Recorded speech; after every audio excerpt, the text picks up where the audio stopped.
मालेगाव तालुक्यातील डोंगराळे गावात 3 वर्षीय चिमुरडीवर अत्याचार करून तिची निर्घृण हत्या करण्यात आली। 24 वर्षीय विजय संजय खैरनार या नराधमाने अत्याचार करून चिमुरडीचं डोकं दगडाने ठेचलं। पोलिसांनी आरोपीला ताब्यात घेतले।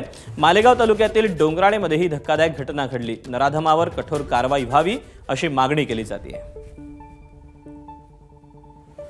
ते 2-2.5 वर्षाची मुलगी आणि या नराधमाने तिच्यावरती लैंगिक अत्याचार करून तिला जीवे ठार मारलेलं आहे।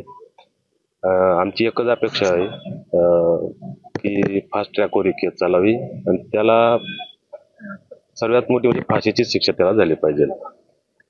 भुसे साहेबांशी बोलणं झालं, त्यांनी आम्हाला समाधानकारक उत्तर दिलेलं आहे। त्यांनी आश्वासन दिलेलं आहे पोलीस डिपार्टमेंट आम्हाला सहकार्य करत आहे, तर आम्ही त्या हिशोबाने आम्ही चालतो। आता अतिशय निर्गुणपणे एका बालिकेवर जो प्रसंग उद्भवलेला आहे आणि त्यातनं जी घटना घडली ती अतिशय निंदनीय आणि अतिशय सहनशीलतेच्या पलीकडे आरोपीला आम्ही तात्काळ अटक केलेली आहे आणि तात्काळ अटक करून कायदेशीरदृष्ट्या जे महत्त्वाचे पुरावे असतील फॉरेन्सिककडनं किंवा मुलीचं शवविच्छेदनसुद्धा या ठिकाणी अतिशय तज्ज्ञ पथकाच्या वैद्यकीय पथकाच्या मार्गदर्शनाखाली आपण नाशिक या ठिकाणी करतोय।